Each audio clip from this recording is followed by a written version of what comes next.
ಇಲಾಖೆ, ಸರ್ಕಾರಿ ಪ್ರಥಮ ದರ್ಜೆ ಕಾಲೇಜು ಇರಿಸಾವೆ, ಯುವ ರೆಡ್ ಕ್ರಾಸ್ ಹಾಗೂ ಯುವ ರೆಡ್ ರಿಬ್ಬನ್ ಘಟಕದ ವತಿಯಿಂದ ಭಾರತೀಯ ರೆಡ್ ಕ್ರಾಸ್ ಸಂಸ್ಥೆ ತಾಲೂಕು ಘಟಕ ಚನ್ನರಾಯಪಟ್ಟಣ ಇವರ ಸಹಯೋಗದಿಂದ ರಾಷ್ಟ್ರೀಯ ಯುವ ದಿನಾಚರಣೆ ಅಂಗವಾಗಿ ಇಂದು ನಮ್ಮ ಕಾಲೇಜಿನ ವಿದ್ಯಾರ್ಥಿಗಳಿಗೆ ರಸ್ತೆ ಸುರಕ್ಷತೆ ಅರಿವು ಕಾರ್ಯಕ್ರಮ ಹಾಗೂ ರಕ್ತದಾನ ಶಿಬಿರ ಮತ್ತು ಕಣ್ಣಿನ ತಪಾಸಣೆ ಶಿಬಿರವನ್ನು ಆಯೋಜಿಸಲಾಗಿದೆ.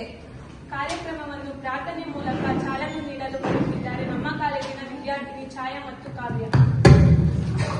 ಲಕ್ಷ್ಮಣಗೌಡ BS ಸರ್ ಅವರನ್ನ ತುಂಬು ಹೃದಯದಿಂದ ಈ ಕಾರ್ಯಕ್ರಮಕ್ಕೆ ಸ್ವಾಗತಿಸ್ತಾ ಇದ್ದೀನಿ ಮತ್ತು ಈ ಒಂದು ಸುಂದರ ಅರ್ಥಪೂರ್ಣ ಕಾರ್ಯಕ್ರಮಕ್ಕೆ ಸ್ವಾಗತವನ್ನು ಕೋರ್ತಾ ಇದ್ದೀನಿ. ಹಾಗೂ ಕಾರ್ಯಕ್ರಮದ ಮುಖ್ಯ ಅತಿಥಿಯಾಗಿ ಕಾರ್ಯಕ್ರಮಕ್ಕೆ ಸ್ವಾಗತಿಸ್ತಾ ಇದ್ದೀನಿ. ಹಾಗೂ ಶ್ರೀಧರನೂ ಸಹ ತುಂಬು ಹೃದಯದಿಂದ ಶ್ರೀಧರನೂ ಸಹ ಆತ್ಮೀಯವಾಗಿ ಕಾರ್ಯಕ್ರಮಕ್ಕೆ ಸ್ವಾಗತಿಸ್ತಾ ಇದ್ದೀನಿ ಮತ್ತು ವೇದಿಕೆಯ ಮೇಲಿರುವಂತಹ ಎಲ್ಲ ಒಂದು ರಕ್ತದಾನ ಶಿಬಿರ, ಇನ್ನೊಂದು ರಸ್ತೆ ಸುರಕ್ಷತೆ.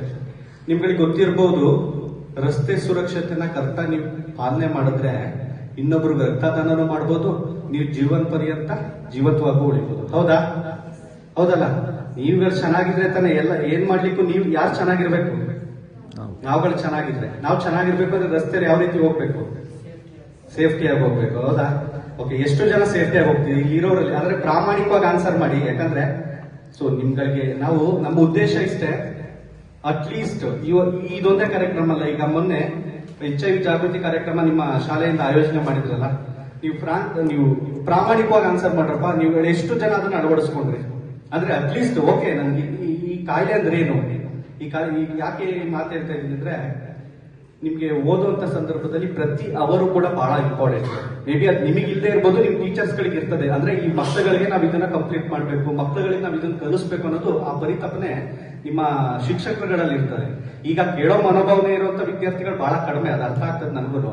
ಆದರೆ ಅಷ್ಟು ವಿದ್ಯಾರ್ಥಿಗಳಿಗೆ ಅನುಕೂಲ ಆಗ್ಲಿ ಅಂದ್ರೆ ಎಲ್ಲಾ ಕಡೆಯೂ ಎಲ್ಲಾರ್ಗೂ ಹೋಗಿ ಈ ವಿಚಾರಗಳಿಗೆ, ನಿಮ್ ತಂದೆ ತಾಯಿಗಳಿಗೆ ಬಂದು ನಾವು ಈ ವಿಚಾರ ಹೇಳಲಿಕ್ಕಾಗಲ್ಲ. ಯಾಕಂದ್ರೆ ಅವರು 50 ವರ್ಷದ ಮರ ಇವಾಗ